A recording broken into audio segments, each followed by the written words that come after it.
বলছিলেন তার এঁঠো আপনার শরীর মধ্যে প্রবেশ করছে, তার মধ্যে যদি কোনো রোগ থাকে আপনার মধ্যে রোগ চ্যানেলাইজ থাকে।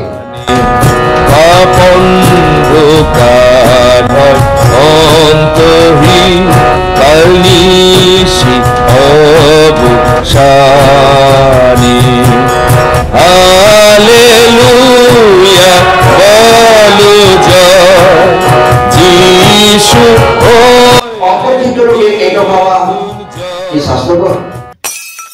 আপনি যদি অপরিচিত লোকের এঁটো আপনাকে দেওয়া হয়, আপনি সহজে কি আগ্রহী হয়ে খেতে পারবেন? আপনার যদি খেতে হয় তাহলে আপনার মনের মধ্যে একটু খটকা থাকবে, এটা না খাওয়াই উচিত, মন চাইছে না। তার কারণ লোকের সঙ্গে আপনার ব্যক্তি পরিচিতি নেই। আজকে এই যে অংশটি আমরা পড়েছি করিন্থীয় পুস্তকটা বিশেষ 8 অধ্যায় 7 থেকে 13 এবং সেই একই 1 করিন্থীয় তার 2 অধ্যায় 14 এবং 15 পদ, সেই বিষয় নিয়ে ঈশ্বরের পবিত্র বাক্যে লেখা রয়েছে।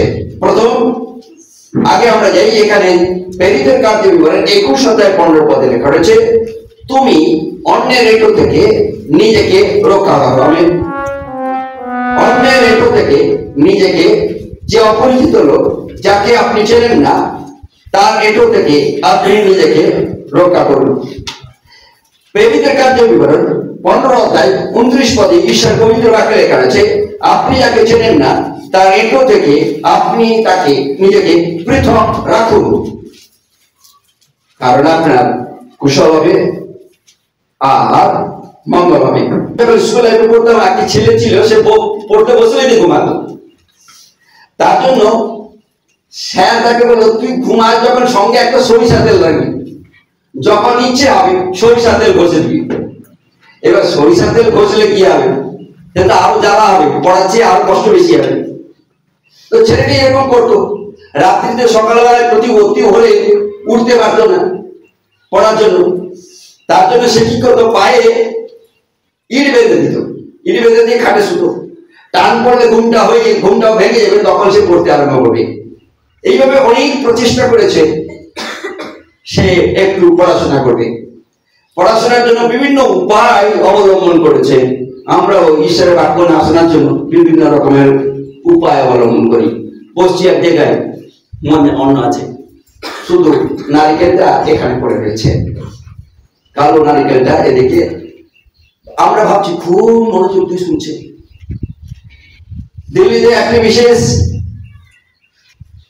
একটি জায়গায় ক্রুসেড হয়, ক্রুসেড আরম্ভ হয়ে গেছে। বক্তা আসার পূর্বে আরাধনা আরম্ভ হয়ে গেছে। সকালে হাত তালি দিয়ে সকলে উপাসনা করছে। তার মধ্যে কিছু লোক ঢুকে পড়েছে, যারা ঈশ্বরের সঙ্গে কোনো সম্পর্ক নেই, মণ্ডলীর সঙ্গে কোনো সম্পর্ক নেই, খ্রিস্টীয় লোকদের সঙ্গে কোনো সম্পর্ক নেই, তারা একবারে হাততালি করছে। আমরা সকলেই ভাবছি দারুণ ভক্তজন এখানে উপস্থিত হয়েছে। দেখা যাচ্ছে যারা প্রভুতে রয়েছে বা ঈশ্বরের প্রতি প্রেম রয়েছে না, কোনো ভাবে ঈশ্বরের একটু হাওয়া পেয়েছে, ভালো লেগেছে, তাই এসছে। তাদের চেয়েও এর ভক্তি অনেক বেশি। নাচছে, খুব তালে নাচছে, গান গাইতে পারছে। পরবর্তীতে ঠিক অল্প সময়ের মধ্যে যখন লোক গ্যাদারিং আরম্ভ হয়ে গেল, মুভমেন্ট আরম্ভ হয়ে গেল, তখন তারাই গিয়ে মারতে আরম্ভ করলো। তাদেরকে যারা লিডিং করছিল তাদেরকে মারতে আরম্ভ করলো। প্রমাণ পাওয়া গেল তারা হচ্ছে আরএসএস এর। একইভাবে আমরা ভাবছি যে মাথা নাড়ছে, ভাবছি ও আমাদের চেয়েও কিছু ধার্মিক, ঈশ্বরের ভক্ত লোক, কত ঈশ্বরকে ভালোবাসে। সেটা ভালোবাসে না, সে ভেতরে ঢুকছে। তারপরে মারতে আরম্ভ করবে, রক্ত দিয়ে আরম্ভ করবে মারতে চোখের সামনে। অ্যাক্সিডেন্ট, দুর্ঘটনা ঘটলে দেখা যায় গাড়ির মধ্যে ছিলাম, বডি পড়ে রয়েছে একদিকে, মাথা পড়ে রয়েছে আর একদিকে। তার মানে বুঝতে পেরেছি এখানে যেন সেই দুর্ঘটনা যেন না ঘটে। বডি রয়েছে একদিকে, মাথা রয়েছে আর একদিকে, আর আমি রয়েছে আর একদিকে। শুশ্রূষা সেবা কোনটাই হবে না। প্রেরিতে 21 অধ্যায় 25 পদে, তুমি বিশেষ করে অন্যদের এঁটো থেকে নিজেকে কি করো? নিজেকে রক্ষা করো। অন্যের এঁটো থেকে নিজেকে রক্ষা করো। কারণ পরে দেখো দ্বিতীয় পরিষ্কার বাক্যে লেখা রয়েছে, তুমি অন্যের এঁটো থেকে 15-29 প্রেরিতের কার্য নিজেকে অন্যের এঁটো থেকে পৃথক রাখো। করলে কি হবে? করলে শাস্ত্রে লেখা রয়েছে তোমার কুশল হবে, তোমার মঙ্গল হবে। বর্ণনা পুস্তকে লেখা রয়েছে যারা সেই এঁটো খেলো, অন্যের এঁটো খেলো, বাধ্য হলো এঁটো খেলো, তারা কি করলো? তাকে প্রণাম করলো এবং তার সেই নিজেকে জড়িয়ে ফেললো। আপনার এঁটো যখন খাবো, আপনার সঙ্গে উঠবো, আপনার সঙ্গে বলবো, আপনার সঙ্গে চলবো এবং আপনার সঙ্গে আমার সেই ধরনের একই ধরনের মানসিকতার কথাবার্তাগুলো হবে। দ্বিতীয়ত পৃথক, নিজেদেরকে যেন এই এঁটো থেকে নিজেদেরকে যেন পৃথক রাখি। শাস্ত্রে লেখা রয়েছে তুমি করতে পারো, অসুবিধা নেই, কিন্তু যদি তুমি নিজেকে পৃথক রাখো তোমার মঙ্গল হবে। আর কি হবে? তোমার কুশল হবে, তোমার মঙ্গল হবে, তোমার কুশল হবে। বর্ণনা পুস্তকে লেখা রয়েছে পুরানো নিয়মে এই প্রসাদ থেকে যদি তুমি নিজেকে বিচ্ছিন্ন না রাখো, এই এঁটো থেকে যদি নিজেদেরকে বিচ্ছিন্ন না রাখো, তাহলে এই এঁটো থেকে তুমিও কখনো তাদেরকে প্রণাম করবে, যার এঁটো তাকেও প্রণাম করবে। আমি যখন বিশেষ করে আমার ঘরে যখন শিশুতে কেউ আসেনি, তখন আমার ঘরে শ্রাদ্ধ শান্তি হতো, মানে শ্রাদ্ধ হতো আমার দাদুর জন্য, শ্রাদ্ধ আরো যে মানে দাদু সবই আছে, এবং বামুনি বলে দিয়ে যেত কবে শ্রাদ্ধ কি হবে।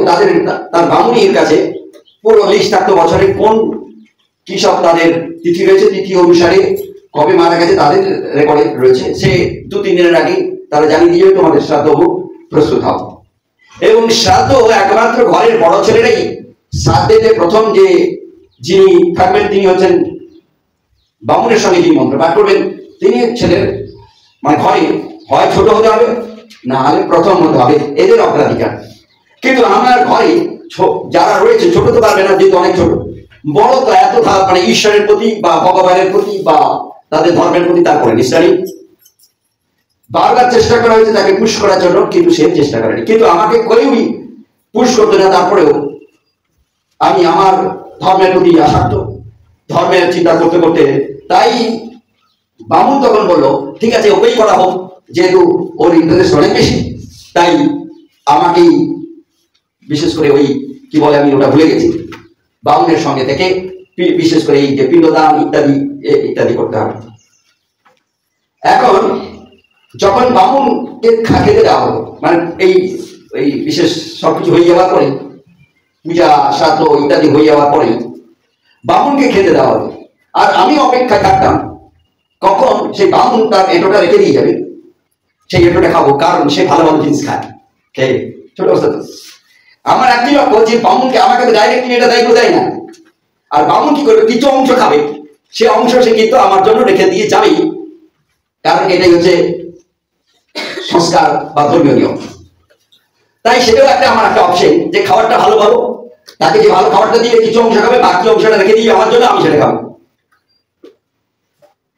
এবারে এই প্রকারের সংস্কারে আমরা সকলেই এবারে কেন না, যখন আমি এটা খাবো স্বভাবতই তার সঙ্গে আমার সম্পর্ক, তার লোকদেরকে তার দেবদেবীকে আমার প্রণাম করারও তখন ইচ্ছে থাকবে, কারণ ভেতরের একটা মিলন করতে থাকবে। বিবেক আস্তে আস্তে করে আমার বিবেক ঘুমিয়ে পড়বে আর জেগে উঠবে। অন্যের এঁটো খাওয়ার ক্ষেত্রে আমার ইচ্ছে তার এঁটো যখন খাচ্ছি, তার দেবতার কাছে যাব, তার লোকের কাছে যাব, তার মতো জীবন ধারণ করবো, সব বলবো সবই ঠিক। আমি যখন প্রথম প্রভুর সেবাতে আসি, তখন একজনের ঘরে আমি গেছি হাউস ভিজিট করতে বিকেল বেলা। এবার আমি তখন খুব কম বয়স যুবক ছেলে, যখন তার ঘরে গিয়ে পৌঁছেই একজন তাকে মানে সেই ঘরের যার ঘরে পৌঁছেছি তার ঘরে একজন বলছে আজকে হবে নাকি, হবে নাকি মানে তো বুঝতে হবে না, এর মানে তার ঘরে মালপত্র রাখে, হবে নাকি। তখন সে আমাকে, যেহেতু আমি পৌঁছেছি হাউস ভিজিট করতে গেছি, তখন না না না পরে তোর সঙ্গে পরে কথা হবে, ভদ্রলোক এখন বেঁচে রয়েছে বীরেন্দ্রপুরের লোকটি বলছি, না না হতে যায় কি আছে, তোমার জাত আমার জাতি, খাওয়াতে কেউ কাউকে দেখছে নাকি? বুঝতে পারছেন? এর মানে কি, যারা অন্য বাঙালি হিন্দু, তারা বিশেষ করে সাঁওতালি হিন্দু বলুন, তাদের ঘরে এসে হাড়িয়া মুখ খেয়ে যাচ্ছে। খায় খায় না? হ্যাঁ কি না? খায় না? খায়। কিন্তু আপনি যখন তার ঘরে যাবেন, কাজ করবেন, কাজ করার পরে যখন আপনাকে তার ঘরে খেতে দিবে, আপনাকে কোথায় যেতে দিবে? আপনাকে তার খাওয়ার জায়গায় খেতে দিবে না, আপনাকে অন্য কোনো দূরে জায়গায় খেতে দিবে। খেতে দেওয়ার পরে আপনি কি করবেন? আপনার থালাটাকে আপনাকে নিয়ে যেতে হবে, কারণ সেটা তারা এটা আপনার এটাকে ঘৃণা করছে, আপনাকে ঘৃণা করছে। তারপরে কি করবো? ওই থালাটা আপনাকে ধুতে হবে। ধোয়ার পরে আপনি তার বউকে ডাইরেক্ট দেবেন থালা, অন্য দূরে রেখে দিতে হবে। সেই থালাটা তার ঘরে অন্য কোনো পুরুষ বা বুড়ি এসে সেই থালাটাকে নিয়ে যাবে, প্রথম ধুবে, ধোয়ার পরে বউকে লাগাতে যাবে। ঠিক না বলুন? এটাই প্র্যাকটিক্যালি অনুভব করেছি। যদি গল্পের কাহিনী হয় তাহলে আমি ক্ষমা চাইব, কিন্তু যদি বাস্তব হয় তবে আমি জানি নিশ্চিত। সেই লোকটি, তাদের ঘরে লোক, আপনার ঘরে গিয়ে আপনার পাত্রে এসে কি খাচ্ছে? মন্ত্রী খাচ্ছে, মাটি খাচ্ছে। তখন তার জাত যাচ্ছে না, তখন জাতটা কিন্তু আরো শক্ত হচ্ছে। তখন তার লেকচার আরম্ভ হবে। আপনার ঘরে যখন সেই জলটি খাবে, সে আরো শক্তি পাবে, আর পাঁচজনকে মারবে, পাঁচজনের বিষয় বিরুদ্ধে ভাষণ মারবে। তখন তার জাত যায় না, জাত যায় যখন আপনি তার ঘরে খান। আপনার এঁটোটা, শুধু আপনার এঁটোটা যে এতটা খারাপ তা নয়, এমনকি আপনার পায়ের জায়গাতে হেঁটে যে গেছেন ওই জায়গাটায় আরো দিব খারাপ। তাহলে এখানে শাস্ত্রে লেখা রয়েছে অপরিচিত, তাই তো পরিচিত, আপনার কোনো কোনো ভাবে সম্পর্কে পরিচিত। ঈশ্বরের বাক্যে লেখা আছে অপরিচিত লোকের এঁটো খাওয়াটা খুবই ভালো নয়। কারণ কি, তুমি যদি এই অপরিচিত লোকের এঁটো না খাও, তোমার কুশল হবে, তোমার মঙ্গল হবে। আর যদি এঁটো খাও, তাহলে তুমি তার, যার এঁটো খাচ্ছ, তার কাছে প্রণাম করবে, তাদের সঙ্গে থাকবে, তাদের মতো জীবন ধারণ করবে, উদার হবে, ওই লোকটির মতো বলবে, হারে খাওয়া দাওয়াতে কি আছে, বুঝতে পারবে। এখন করিন্থীয় পুস্তকে 10 অধ্যায় পড়ি, বিশেষ করে 28 পদ থেকে 32 পদ পড়ি। কিন্তু যদি কেহ তোমাদিগকে বলে এ প্রতিমার কাছে উৎসৃষ্ট বলি, তবে যে জানাইলো তাহার জন্য এবং সংবেদের জন্য তাহা ভোজন করিও না। যে সংবেদের কথা আমি বলিলাম তাহা তোমার নয়, কিন্তু সেই অন্য ব্যক্তির, কারণ আমার স্বাধীনতা কেন পরের সংবেদের দ্বারা বিচারিত হইবে। যদি আমি ধন্যবাদের সহিত ভোজন করি, তবে যাহার নিমিত্তে আমি ধন্যবাদ করি তাহার জন্য কেন নিন্দিত হই। অতএব তোমরা ভোজন কি পান কি যাহা কিছু করো, সকলে ঈশ্বরের গৌরবার্থে করো। কি জিহুদি কি গ্রীক কি ঈশ্বরের মণ্ডলী, কাহারও বিঘ্ন জন্মাইও না। যেমন আমিও সকল বিষয়ে সকলের প্রীতিকর হই, আপনার হিত চেষ্টা করি না, কিন্তু অনেকের হিত চেষ্টা করি, যেন তাহারা পরিত্রাণ পায়। আমিন। বিষয় রয়েছে এখানে, তোমার বিবেকে যদি আপনার আমার বিবেক রয়েছে, তাহলে ভোজন না করাই উচিত। যদি বিবেক না থাকে তাহলে সে ভোজন করবে, বিবেক থাকলে সে কিন্তু ভোজন করবে না। আপনি যদি বিবেকবান হন, নিশ্চয় আপনি পাগল নয়। কারা বিবেকবান কারা হয়? যারা পাগল তারা বিবেকবান হয় না। যারা খুব ক্ষুধার্ত হয়ে ওঠে তারা বিবেকবান হয় না। কারণ আপনি যদি কোনো সময়ে আপনি খাওয়ার সংকটে গেছেন, খাদ্য নেই আপনার কাছে, খাদ্য কোনোভাবে আপনার কাছে পৌঁছাচ্ছে না, আপনি অসহায় পড়েছেন খাদ্যে, তখন আপনার বিবেক কাজ করবে না। কারণ সে ক্ষুধার্ত আপনাকে সব বিবেক ভেঙে দিতে পারে। আপনি রাস্তায় যে খাবার পান না কেন, কতদিনের পুরনো খাবার পান না কেন, আপনি চেষ্টা করবেন খেতে, এবং সেই খাবার খেয়ে আপনি অতীব তৃপ্তি লাভ করবেন। পাবেন অন্যান্য খাবারের চেয়ে ওই খাবারটাই সবচেয়ে যেন খুব মিষ্ট লাগে। জানি না এই অভিজ্ঞতা কারোর মধ্যে হয়েছে কিনা, কারোর মধ্যে নাই, এটা আমার মধ্যে হয়েছে। আমি পূর্বে শেয়ার করেছি, যখন কলেজ লাইফে হোস্টেলে ছিলাম, খাবার বন্ধ, যখন খাবার বন্ধ, খাবার ইচ্ছে হয়েছে, খাবার নেই, চারিপাশে খাবার ঘুরছে, যখন আমি দেখতে পাচ্ছি খাবার রয়েছে, খাবার খাচ্ছে সবাই, কিন্তু আমার খাবার নেই, কিন্তু আমার ডিউটি পড়ছে সেই খাবারের জায়গাকে পরিষ্কার করা, এরকম কষ্টের জায়গা ছিল। চোখের সামনে খাবার দেখা হচ্ছে, এবং তারপরেই আমি যখন গার্বেজে চলে যাই, যেখানে খাবারের অংশ ফেলে দেওয়া হয়, সেই খাওয়ার অংশ দেখে আমি খেতে আরম্ভ করি এবং সেই শুকনো ফেলে দেওয়া গার্বেজের রুটিটাও আমার কাছে তৃপ্তি লাগছিল। আমি তার কারণ খাওয়ারের কষ্টটা আমি বুঝেছি। সেদিন কেউ ছিল না আমার জীবনের সাথী হওয়ার জন্য, কিন্তু পেট তো মানবে না। আপনার জায়গাতে আপনি এমন একটি জায়গার মধ্যে রয়েছেন, এমন জেলখানার মধ্যে রয়েছেন, আপনি ইচ্ছা করে কিছু করতে পারবেন না। খাওয়ার ইচ্ছে রয়েছে, খাওয়ার সাপ্লাই রয়েছে, খাওয়া পাবেন না। বিবেক তখন কাজ করবে না। তার একটু কতদিনের পুরানো খাবার, কতটা গন্ধ, বিবেক এগুলো কাজ করবে না। যদি আপনি বিবেকবান হন, অন্যের একটু আপনার ভোজন না করা উচিত। যে যেখানকার লোক সে সেখানকারই একটু খাক, অসুবিধা কোথায়? আপনার ঘরে আপনার লোকেরা, আপনি সেখানকার সকলেই রয়েছেন, সেখানকার লোকেরাই তো তাদের ঘরের লোকেরাই তো তারা একটু খাবে না, আপনি খাবেন না, এটা তো স্বাভাবিক। আমরা কিছু ট্রেডিশনে দেখেছি, কিছু ধর্মীয় রীতি অনুসারে দেখেছি, কিন্তু কালচারে দেখেছি স্বামী প্রথম খায়, খাওয়ারের পরে তার প্রসাদ রেখে দিয়ে যায়। সেই প্রসাদটা তাকে তার স্ত্রী খাবেই।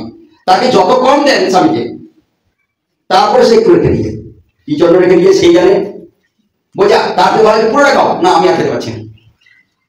তারপরে সেই থালায় স্ত্রী এসে খাবে। কিন্তু কোনো সময় শুনেছেন স্ত্রী খাওয়ার পরে একটু রেখে দিয়ে গেছে, স্বামী খাচ্ছে, ও হয় ওই কাজটা হয় না। এখন চলে যাই ঈশ্বরের পবিত্র বাক্যে। অপরিচিত লোকের এঁটো খাওয়া কি স্বাস্থ্যকর? আপনার কথা আপনি বলবেন, কেউ বলবেন হ্যাঁ, কেউ বলবেন না, কেউ বলবেন মানিয়ে নিতে পারলেই বেটার। এখন ঈশ্বরের বাক্য বলছে তুমি অন্যের এঁটো থেকে নিজেকে রক্ষা করলে তোমার কি হবে? মঙ্গল হবে। আর কি হবে? শাস্ত্রে লেখা আছে তুমি কুশলে থাকতে পারবে। অন্যের এঁটো থেকে যদি তুমি রক্ষা না করো, তাহলে তাদের লোকদেরকে বা তাদের যা কিছু তৈরি করা জিনিসকে তুমি কখন প্রণাম করবে, তোমার লোকেরা কখন প্রণাম করবে তুমি জানো না, কারণ বিবেক তখন কাজ করবে না। ক্ষুধার্ত হলে খেলে অসুবিধা নেই, কিন্তু ক্ষুধার্ত বিহীনে সেই এঁটো থেকে নিজেকে সরিয়ে রাখা খুবই জরুরি। এবারে চলে গিয়ে কেন খায় শাস্ত্রে, কেন বিশ্বাসীরা, ঈশ্বরের লোকেরা কেন অন্যের এঁটো বা প্রসাদ খেতে পছন্দ করে? শাস্ত্রে লেখা হয়েছে, প্রথম করিন্থে 8:7 লেখা রয়েছে তাদের বিবেক দুর্বল। তাদের বিবেক দুর্বল, তাদের বিবেক দুর্বল, তাই সে প্রসাদ অথবা অপরিচিত লোকের এঁটো খেতে সে লালায়িত হয়, ইচ্ছে প্রকাশ করে।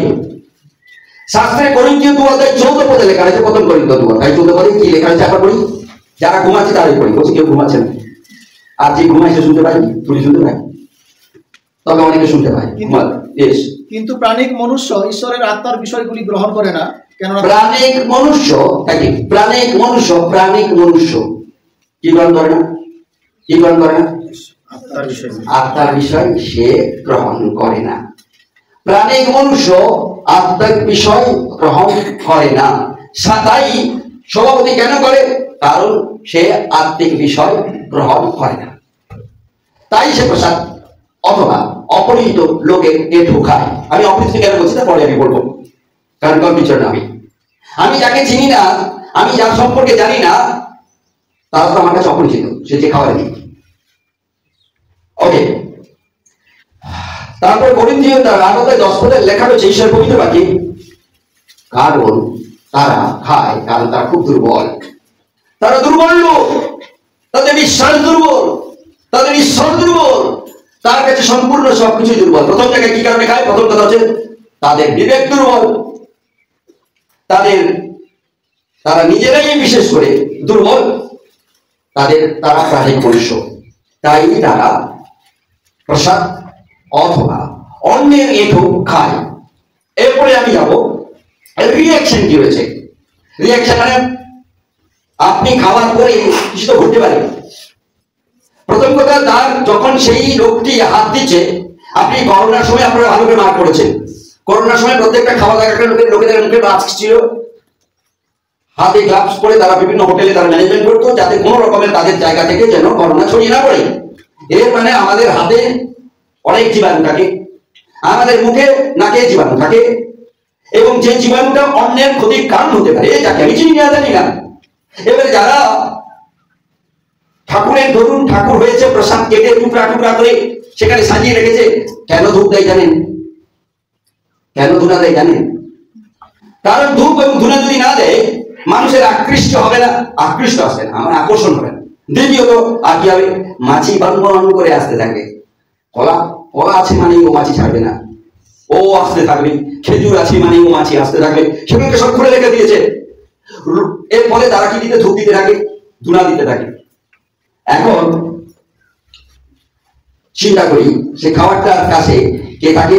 অনেকে পুষ্পাঞ্জলি দেওয়ার জন্য দাঁড়িয়ে থাকে, বামুন থাকে। তারা কি করে? তারা মন্ত্র পড়ে, মুখে মাস্ক নেই। এতজন পুষ্পাঞ্জলি দেয়, মুখে মাস্ক নেই, হাজার হাজার লোক হাঁটছে, ডাস্ট উঠছে। পায়ে তো মাস্ক দেওয়া যায় না, পায়ে মাস্ক দিলে কি হবে? ডাস্টে তো মাস্ক নেই। এবারে সেই জায়গাতে সেই ঠাকুরের যে নামে প্রসাদে আস্তে আস্তে করে প্রলেপ উঠছে। এর মানে যদি 1 কেজি ছিল, সেটা 1 কেজি 100 গ্রাম ওজন বেড়ে গেল। কিন্তু তারপরে দেখা গেছে সেই প্রসাদকে যখন মাপা হয় না, 1 কেজি ছিল সেটা আবার 1 কেজি নয়, 90 গ্রাম হয়ে গেছে। কেন বলুন তো? ওই যে রোদ পেতে পেতে আপেল চুপসে গেছে। যেমন একটি বাচ্চা যখন সুন্দর থাকে, মানে বাচ্চা তো সে যখন বুড়া বাপুরি হয়ে যায়, তার গাল যখন চুপসে যায়, ওই আপেলও চুপসে গেছে থাকে, কারণ রস নেই। কারণ রোদ লেগে লেগে রস খস আউট হয়ে গেছে, এর ফলে ওজন কমে গেছে। কিন্তু অন্যদিকে ওজন বেড়ে যাওয়া পরেও কিন্তু ওজন কমে গেছে। এখন সেই যে তার যে যিনি বামুন বক করলেন, প্রসাদ তৈরি করেন, কার প্রসাদ? কার এটা লাগলো? পুষ্পাঞ্জলি যতজন দিচ্ছে তারা একটু কম বেশি পড়েছে। আমরা এগুলোকে ঢাকিয়ে রেখেছি, কারণ আমার মুখে জায়গাটা না পড়ে। এখন আমি যদি এটা খোলা রাখি, অনেক অনেক করে আনাই হাজারি নয়। এবং সেই জায়গাতে আপনার ইচ্ছে না থাকলেও, আপনার চিন্তার বাইরে যে ঈশ্বর বলেছে তোমার কুশল হবে, তোমার মঙ্গল হবে, এই অপরিচিত লোকের এঁঠো বা প্রসাদ না খাওয়াই উচিত। That is scientific. আপনাকে আমি যেটা বলতে চাইছি সেটা ঈশ্বরের বাক্য। তিনি আমার স্বাস্থ্যের জন্য চিন্তা করেন। ঈশ্বরের বাক্য আমি যাতে সুন্দর থাকি, সুস্বাস্থ্য থাকি, তার পাশে নেই। তার জন্য তিনি বলছেন তোমার মঙ্গল হবে, 1 নম্বর। দ্বিতীয় নম্বর, যখন সেই প্রসাদ বা এঁঠো, এটাকে আমি এঁঠো বলি। কি কেন এঁঠো বলছি? এই যে মুখ থেকে পড়ছে, কত লোকের পুষ্পাঞ্জলির মুখের ভাষা দেখে কত থুতু পড়ছে। বামনের থুতু তো অবশ্যই পড়বে, যদি ল্যাবে নিয়ে যান তার প্রমাণ পেয়ে যাবেন। তার থুতু আর এই প্রসাদ একসঙ্গে নিয়ে গিয়ে আপনি যদি ল্যাবে নিয়ে গিয়ে সেটাকে রিসার্চ করে দেখেন, দুজনের থুতু মিলেমিশে একাকার, 3 জনের থুতু, 10 জনের থুতু, অনেক অনেক রকমের লোকের। এরপরে তৃতীয়তে কি হয় বলুন তো? তৃতীয় জায়গাতে একটা জল ছিটানো হয়, এক প্রকারের জল ছিটানো হয়। এই জলটি তারা তৈরি করে গরুর পেশাব, গোবরের কিছু অংশ, দুধ, ঘি, মানে পাঁচটি জিনিস দিয়ে। এবং যেমন 5টা রকমের গাছের পাতা পাতা থাকে, যেমন বেল পাতা, আম পাতা ইত্যাদি দিয়ে 5টা পাতা দিয়ে পঞ্চামৃত তৈরি করতে হতো। আর একটি জল দেওয়া হয়, সেটা হচ্ছে গঙ্গা জল নেওয়া হয়। গঙ্গা জলে পাপ নেই, কিন্তু গঙ্গা জলে জীবাণু রয়েছে। যদি জলে পাপ থাকে না, পাপ মানুষ করে, তাই সেটাকে নিশ্চিত করা হয় এটা পাপ। কিন্তু গঙ্গা জলে পাপ থাকে না, জীবাণু থাকে। আপনি চলে যাবেন হাওড়াতে, জল তুলে নিয়ে যাবেন, কত পাপ আছে বা জীবাণু আছে আপনি বুঝতে পারবেন। কেউ ট্রিট করবেন পাপ দিয়ে, কেউ ট্রিট করবেন জীবাণু দিয়ে। সেই জল ছিটানো হয় কোথায়? খাওয়ারের অংশে। এই যে যারা আমরা যারা পছন্দ করি গরুর কি বলে, গরুর পেশাব, গরুর গোবর, ঘিটা নালে ভালো লাগলো, দইটা নালে ভালো লাগলো, দুধটা নালে ভালো লাগলো, কিন্তু পেশাবটা নিশ্চয়ই কারো ভালো লাগবে না, কিন্তু ভালো লাগে। যারা ধর্মীয় গুরু হয় তাদের ভালো লাগতে পারে, বাবা গরুর পেশাব কত সুন্দর, দরকার কি আছে? একটা গরু রাখলেই তো আর দরকার হয় না ফিল্টার করা জল খেতে, ওই গরুর পেশাব থাকুক না। এরপরে ওই পেশাব জলটি কিন্তু ছিটানো হয় আমরা যারা বিশেষ করে প্রভুদের এখানে রয়েছে, এখানে আমাদের এই কালচারটি নেই, কিন্তু বাঙালি হিন্দুদের কালচারের মধ্যে দেখা যায় এটাই কিন্তু অনব্রত। তাই ঈশ্বরের পবিত্র বাক্যে বলছে, তুমি যদি নিজেকে সুস্থ রাখো, এই গরুর পেশচাপ থেকে বাঁচো, গরুর গোবর থেকে বাঁচো। যদি পারো বেঁচে খেতে, দইটাকে বেছে নাও, দুধটাকে বেছে নাও, ঘিটাকে বেছে নাও, বেছে নিয়ে খাও, তাহলে যদি সুস্থ থাকে। চতুর্থ জড়িয়ে দীর্ঘক্ষণ আমরা জানি হেলথ, আমরা যারা হেলথ ওয়ার্কার, আমরা যারা হেলথ নিয়ে কনসিয়াস, তাদের আমরা প্রত্যেকবারে বলি কি, মেলায় গেলে, বাজারে গেলে, রাস্তার পাশে কাটা জিনিস আপনারা দয়া করে খাবেন না, হ্যাঁ কি না? কিন্তু এখানে তো দীর্ঘক্ষণ কেটে রেখেছে, মন্ত্র পড়ে যাচ্ছে, কতক্ষণ রেখেছে তার ঠিক নেই, কাটা ফল আমরা কিন্তু খাই। তাই তারা প্রসাদ মানে ঠাকুরের এঁঠো, এক ধরনের এটাকে বলা হয় ঠাকুরের এঁঠো। কার এঁঠো? ঠাকুরের এঁঠো নয়, বামুনের এঁঠো, হাজার হাজার পুষ্পাঞ্জলি লোক যারা দিচ্ছে তাদের এঁঠো, পায়ের ধুলার এঁঠো। আর কার এঁঠো? আর পেশাব। বামুনের এঁঠো হলো, আমি তাদের প্রসাদ নাম দিইনি, আমি এঁঠো নাম দিয়েছি। কার এঁঠো? বামুনের এঁঠো। আর যারা পুষ্পাঞ্জলি দিয়ে তাদের এঁঠো। আর কার এঁঠো? কত লোকের পায়ের ডাস্টে এঁঠো। আর কার এঁঠো? আর কারো এঁঠো নয়, মানে পুচ্ছ দিয়ে যেগুলোকে দিয়েছে সেই সকল এঁঠো এঁঠো বলবেন না গু বলবেন, আপনারা বিবেচনা করুন। তাই পশুর পাছা থেকে বেরিয়েছে, সেই জিনিসগুলোকে মিশ্রণ করে দাও, পবিত্র করে দাও।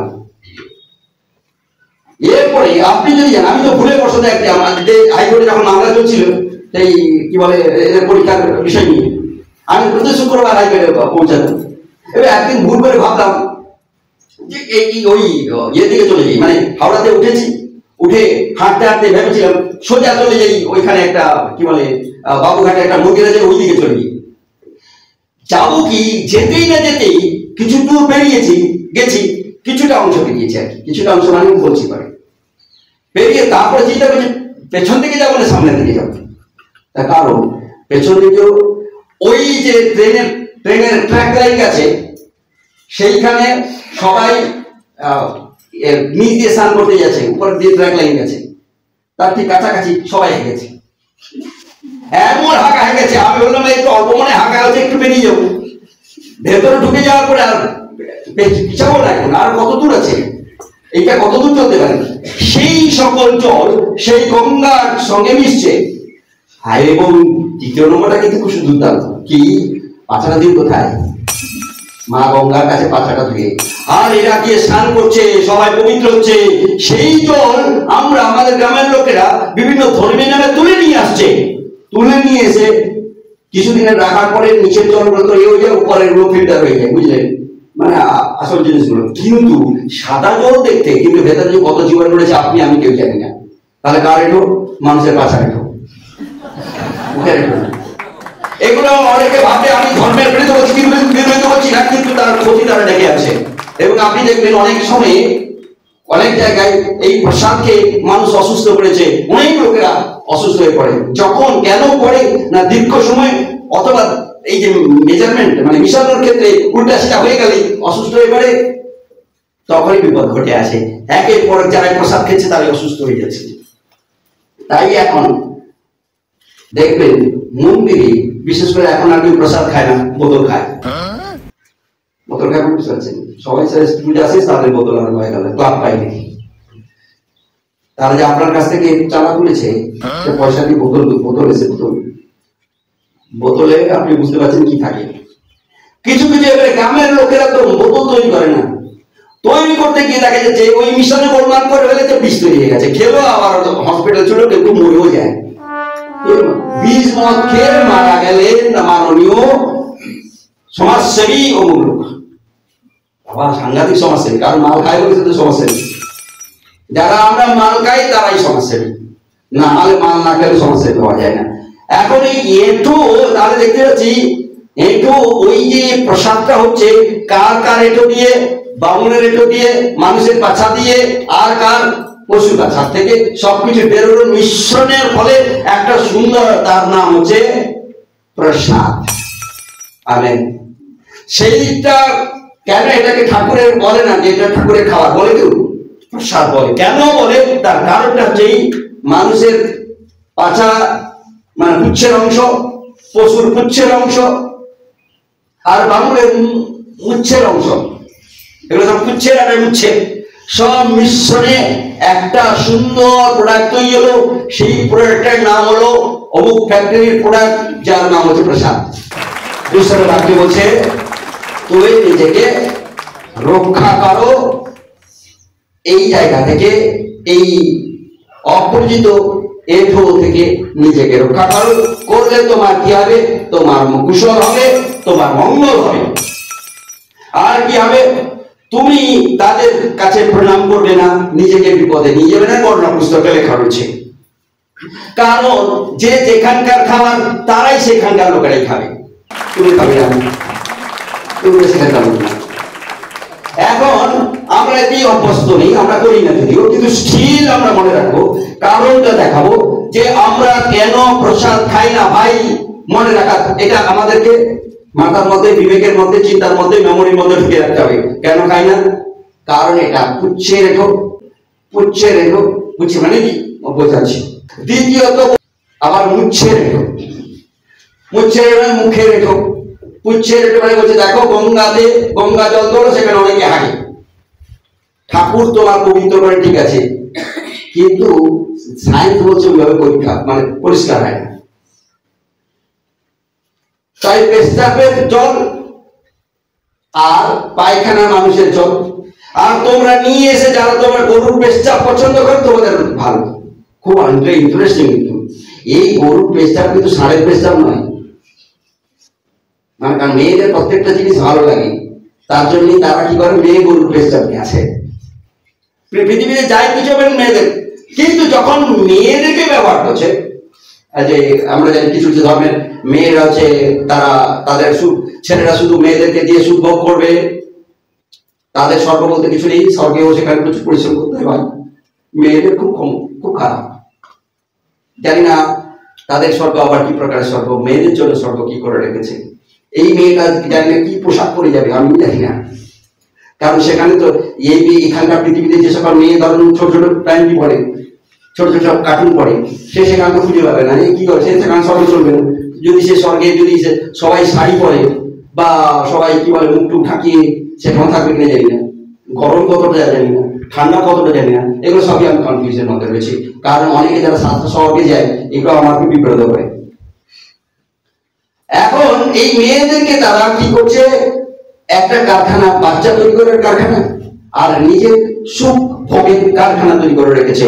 কিন্তু ঈশ্বরের বাক্যে কোথাও নেই, জানেন আমার ঈশ্বরের বাক্য নিশ্চয়তা করেছে এই যেন সমান্তরাল জায়গাটাকে ঈশ্বর করে রেখেছে। কারণ আত্মার ছেলেও হয় না, মেয়েও হয় না, এমনকি নপুংসক একমাত্র আমার ঈশ্বর সদাপ্রভু তিনি নপুংসককে পরিত্রাণ দিয়েছিলেন, দিয়ে চলেছেন। নপুংসকদের কোথাও তো চার্চ রয়েছে। এমনকি আমার ঈশ্বর সদাপ্রভু ছেলে মেয়ে বিবাহিত অবিবাহিতা প্রত্যেককে সমানভাবে তিনি পরিত্রাণ দিচ্ছেন, কারোর পরিত্রাণ ছোট আর বড় নেই। তাই ঈশ্বর তিনি আমাদের অসীম ঈশ্বর। তাই ঈশ্বর তিনি তার বাক্য বলছেন, তুমি যদি অন্যের একটু অপরিচিত জায়গার একটু খোলা খাওয়ার, তোমার না খাওয়াই হওয়া উচিত, কারণ তুমি কুশলে থাকবে, তুমি মঙ্গল হবে তোমার জীবনে। কারণ আমরা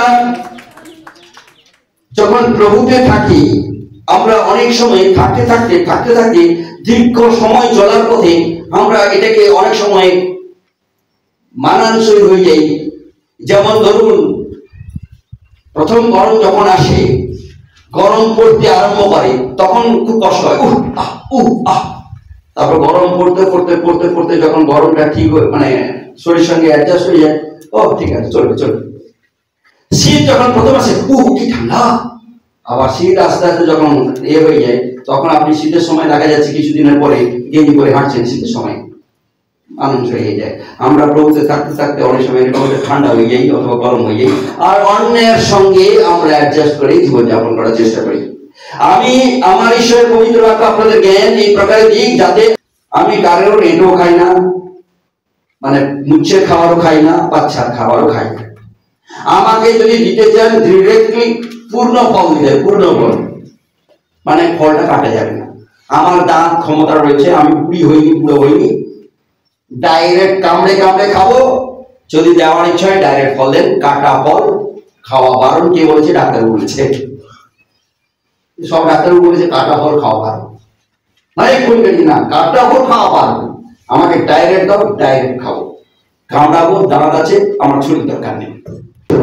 আমরা প্রাণী মনুষ্য, আমরা প্রত্যেকবার বিব্রত হই, আমরা প্রত্যেকবার চিন্তা করি, আমাদের বিবেককে দুর্বল করে রাখি, আমাদের চিন্তাকে দুর্বল করে রাখি, যার ফলে কি এখন যেটা দেয় আমরা খেয়ে পাচ্ছি। এখানে আমরা বিশেষ করে আমরা ট্রাইবেল বেল্টে দেখেছি, যারা ট্রাইবেল হিন্দু, তারা সেইখানে যা প্রসাদ প্রসাদ সেই গাছের নিচে খায়। আমি ঘর নিয়ে আসে না, ঘর তো নিয়ে আসেন মনে হয়,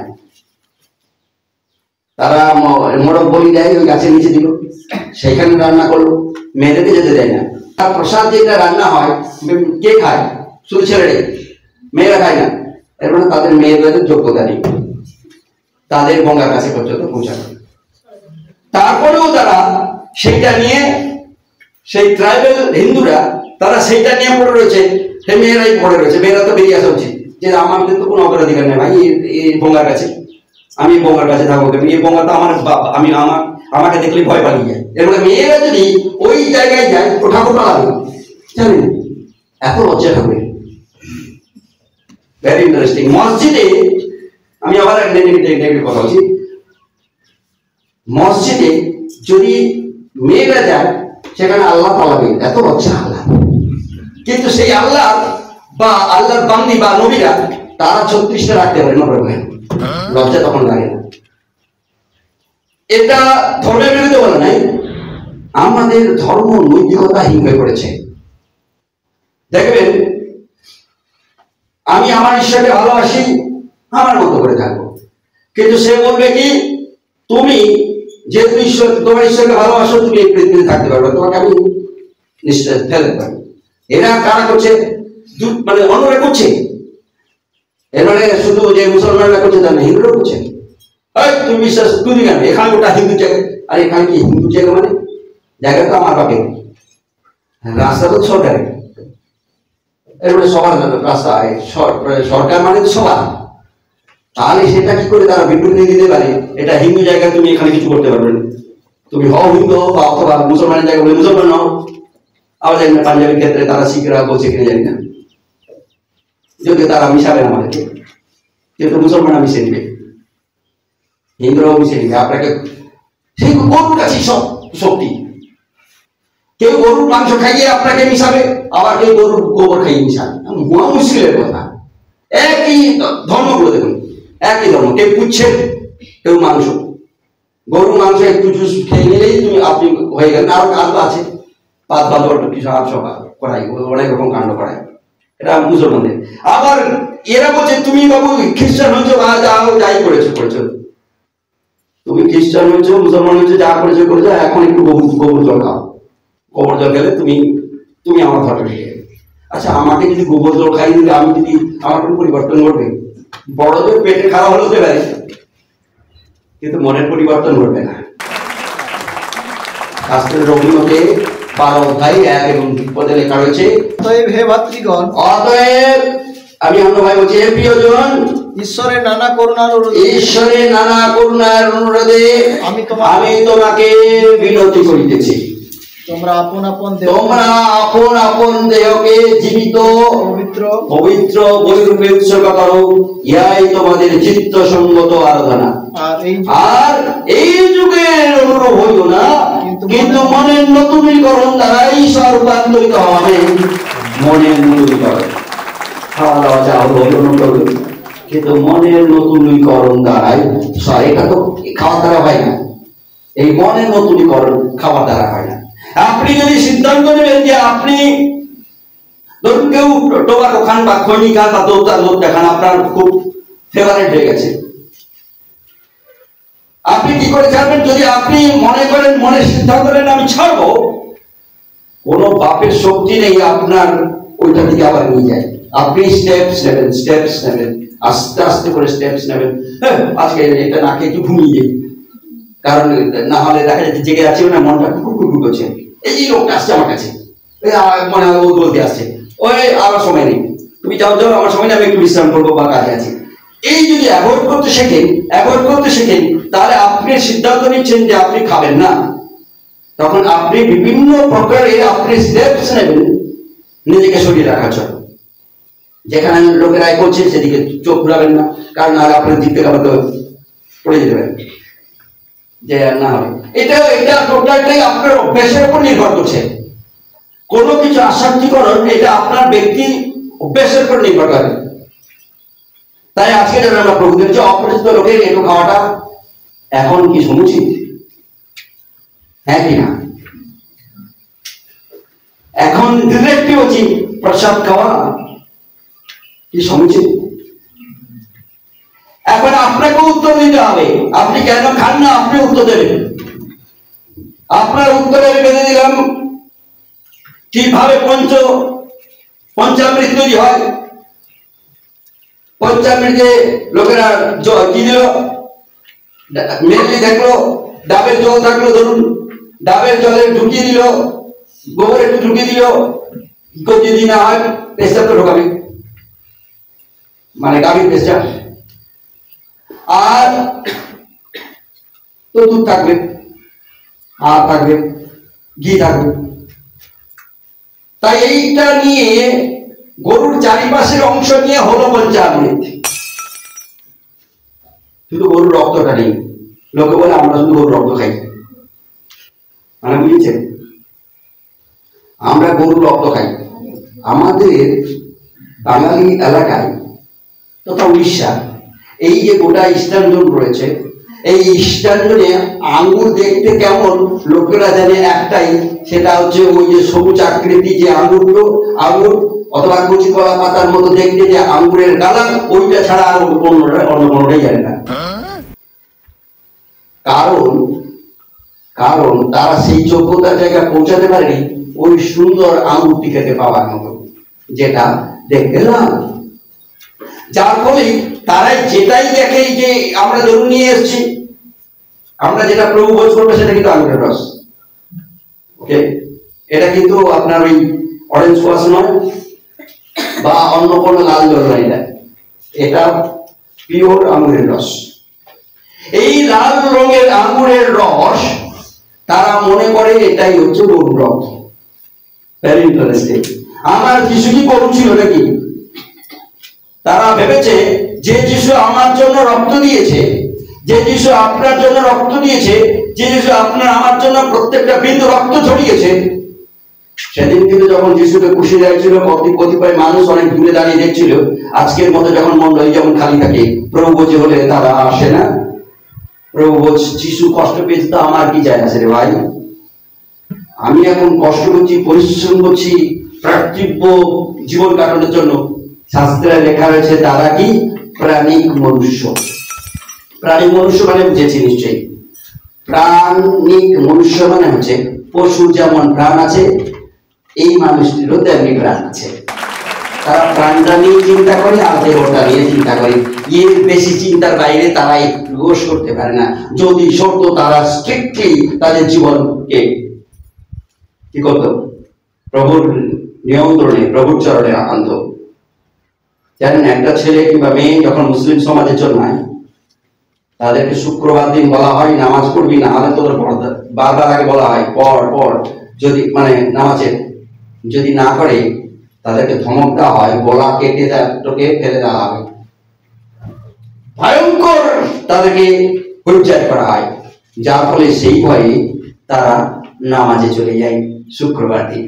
তারা মন নিয়ে যায় না, ভয়ে, আর সেই ভয় থেকে ওই যে কেটে দিবে গলা, তাদের সমাজ গলা কেটে ফেলে দিবে, ওই ভয় থাকতে থাকতে তারা তখন ভুল একটা অবাস্তব আল্লাহর কাছে পৌঁছে যায়, যেখানে আল্লাহ বলতে কিছু নেই। আল্লাহ কেউ কখনো দেখেনি।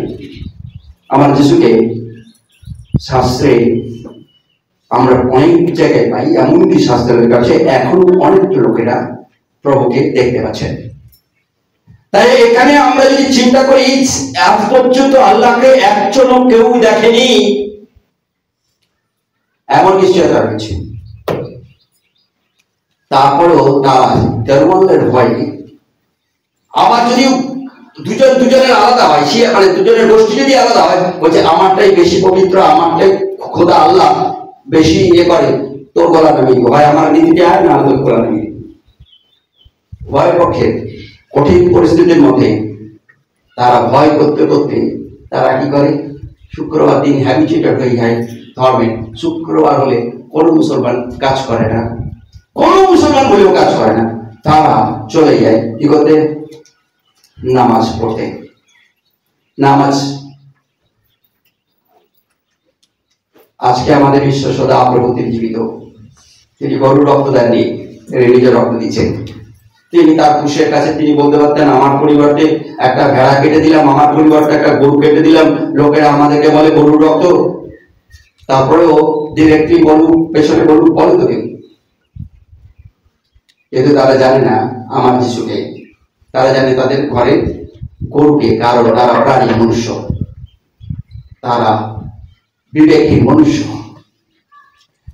তারা তাদের মতো করে চিন্তা করে, তারা কখনো বুঝে উঠতে পারে না যিশু কি করেছেন তার জন্য, আপনার জন্য, আমার জন্য, মণ্ডলীর জন্য, গোটা পৃথিবী মানব জাতির জন্য। আর সেই হেতু তিনি করার আগে তিনি কি করেছিলেন নিস্তার পর্বে, সেটা তাদের জানা উচিত ছিল। যিশু মরবেন এটা সুনিশ্চিত করেছিলেন, তার এই ক্রুশীয় রক্ত এবং ক্রুশীয় এই রূপের মধ্য দিয়ে তিনি নিশ্চিত করেছিলেন আমার মৃত্যুটা কিন্তু সুনিশ্চিত। তার আগেও আমরা জানি এই বিশেষ গন্ধরস ঢেলে তার মাথায় ঢেলে সেটা সুনিশ্চিত করেছিল, অভিষেক করে দিয়েছিল, তুমি কুশারোপণের তুমি যোগ্য, সেটাও সুনিশ্চিত করেছিল। তাই মনুষ্য জীবনে গরু পশুর সঙ্গে আমাদের কোন সম্পর্ক নেই। আমাদের সম্পর্ক, আমরা মনুষ্য, আমার যিশু তিনি স্বয়ং ঈশ্বর হয়েও তিনি মনুষ্য রূপ হয়ে আমাদের সঙ্গে আমাদের সমস্যা সমাধানের জন্য, আমাদের জীবনের ভেতরে যে আত্মাটি রয়েছে তার জন্য নিজেকে ক্রুশ পর্যন্ত বিশ্বস্ত রাখলেন। তিনি শাস্ত্রে লেখা রয়েছে তিনি মৃত্যু পর্যন্ত, ক্রুশীয় মৃত্যু পর্যন্ত তিনি বিশ্বস্ত রইলেন, বাধ্য রইলেন, অবাধ্য হলেন না। এই পানপাত্র আমার কাছ থেকে দূরে সরে যাক, এটা প্রভু আমার ইচ্ছে, কিন্তু তা সত্ত্বেও আমার জীবনে তোমার ইচ্ছে পূর্ণ করো। আমাদের খ্রিস্টীয় জীবনে সকলের হওয়া উচিত আমার ইচ্ছে চাচ্ছে না যাওয়া, আমার ইচ্ছে প্রভুতে না থাকা, কিন্তু তারপরেও যেন করে বলি প্রভু তোমার ইচ্ছে পূর্ণ করতে চাই, আমার ইচ্ছে নাই। আপনার পরিবারে, আপনার ব্যক্তি জীবনে যখন এটাই কারণ হবে আপনার জীবনে, ঈশ্বর আপনার দ্বারাই আস্তে আস্তে করে তার পরিকল্পনা তৈরি করবেন, আপনাকে বাস্তবে রূপ দেবেন। কোথায় আপনাকে নিয়ে যাবেন আপনি নিজেও জানেন না, শুধু অপেক্ষায়, সময়ের অপেক্ষায় আপনি থাকবেন। আপনার ছেলে, আপনার পরিবার, আমি জানি না, যখন আপনার ঘরে ছোট ছেলে হয়, আপনি যখন তাকে বুকে নিয়ে আপনি তাকে আপনার ঈশ্বরের প্রেম তাকে বোঝান কিনা? আপনার ঘরে অভাব হয়, আপনার বাচ্চা চেয়ে ফেলেছে একটি আপেল, কিন্তু আপনার ঘরে পয়সা নেই, আপনি তাকে কি বোঝাবেন? আপনি বোঝাবেন বাবার কাছে পয়সা নেই, এটা বোঝার কাজ হবে না, এটা ঈশ্বরের প্রেম নয়। এটা সবাই পার্থিব জগতে এটাই বলে। আপনি তাকেই সেই সময় আপনাকে বোঝাতে হবে তোমার এই আপেলটি দরকার, আমরা খুব চাই, আমরা প্রার্থনায় আছি, প্রভু অনুগ্রহ করে নিশ্চয়ই পাবে। এবং এই সেন্স যখন আপনি আপনার ছেলের মধ্যে দেবেন, ঈশ্বরের প্রেম, ঈশ্বরের উপর নির্ভরতা কাজ করবে। অস্ত্র ভয় নয়, এই নাকালে গোপড়া কেটে দেওয়া হবে, তো টুকরা টুকরা করে শেষ করে দেওয়া হবে, করে দিয়েছে। এরকম ধর্মীয় অনেক জায়গায় মানুষকে টুকরা টুকরা করে কেটে দেওয়ার ফলে লোকেরা জানে, সেই হিস্ট্রিগুলো বলতে থাকে, তার জন্যই তারা ধর্মের মানে হয়, ভয় করে। এখন তারা যারা এই ধর্মকে মানে ধর্ম থেকে বেরিয়ে যাচ্ছে, বেরিয়ে গিয়ে তারা মুখ খুলতে আরম্ভ করেছে, কারণ আল্লাহকে কেউ কখনো দেখেনি, অবাস্তব, টোটালি অবাস্তব। ভগবান মানুষকে দেখেছে। তেমন আমরা ঘোর যখন হয়ে যাই, ঘোর কোনো কোনো ঘোর হয়ে যাই না, পাগলের মতো ঘোর হয়ে যাই, তখন আমরা অনেক রকমের প্রতিচ্ছবি আমরা দেখতে পাই। সেই প্রতিচ্ছবি হয়তো হতে পারে শয়তানের, সেই প্রতিচ্ছবি হতে পারে সে নিজে অন্য কোনো অদ্ভুত দেখে ফেলেছে, হতে পারে কেউ সেটাকে আবার ভগবান বলে নাম দিয়ে দিয়েছে। ভগবানের চিত্র দেখলে আপনি বুঝতে পারবেন, আমিও বুঝতে পারবো এ ভগবান কি ভগবান। উলঙ্গ কে কখনো উলঙ্গ ভগবান দেখেছে, কে কখনো আবার পূর্ণ কাপড় পরা ভগবান দেখে ফেলেছে। কারণ এগুলো ভয়ে আতঙ্কে অথবা ঘুমের আচ্ছন্নে আমরা দেখতে থাকি। ঈশ্বর তিনি অদ্ভুত ঈশ্বর, তিনি স্বয়ং এই ঘুমের আচ্ছন্নের মতো তিনি এসে আমাদেরকে দেখা দেননি, তিনি স্বয়ং এলেন, প্রতিটি কাজ করলেন, ক্রুশে মৃত্যু পর্যন্ত তিনি বিশ্বস্ত রইলেন, রক্ত দিলেন আমাদের জন্য, যেন আমরা এই প্রভুর এই বিশেষ ভোজ করি। তার একটি মাত্র কারণ, যেন আমরা তার মৃত্যু প্রচার করি। প্রভু আজও আমার সঙ্গে, আপনাদের সঙ্গে, মন্ডলীর সঙ্গে তিনি যাবেন। তাই আসি অন্যের রেখে থেকে বেঁচে আমরা যেন আমাদের নিজেদের প্রাণী মনুষ্য থেকে বিবেকবান হয়ে যেন প্রভুর মনুষ্য হই। যেমন প্রকারে ঈশ্বর তিনি বিশ্ব ব্রহ্মাণ্ড তৈরি করেছেন, যেমনি ভাবে ঈশ্বর আমার জন্য রক্ত দিয়েছেন, তেমনি ভাবে যেন আমরা ঈশ্বরের জন্য নিজেদেরকে প্রস্তুত করি এবং প্রভুকে গৌরব ধরে রাখি। আসুন আমরা প্রভুর দয়া চাই, করুণা চাই, দাঁড়িয়ে উঠে বলি, প্রভু তুমি কৃপা করো। আমি প্রাণী মনুষ্য, আমার বিবেক দুর্বল, আমি দুর্বল, আমার চিন্তা দুর্বল, সব ক্ষেত্রে আমি টপকাতে চাই প্রভু। কারণ তোমার পবিত্র বাক্যে তুমি চেয়েছো যেন এই সময় থেকে যদি নিজেকে রাখি, আমার জীবনে তুমি মঙ্গল নিয়ে আসবে, আমার জীবনে তুমি কুশল নিয়ে আসবে। আমি তোমার সেই কুশলতা চাই, তোমার স্বর্গীয় মঙ্গল চাই, প্রার্থনায় চাই। হালেলুয়া।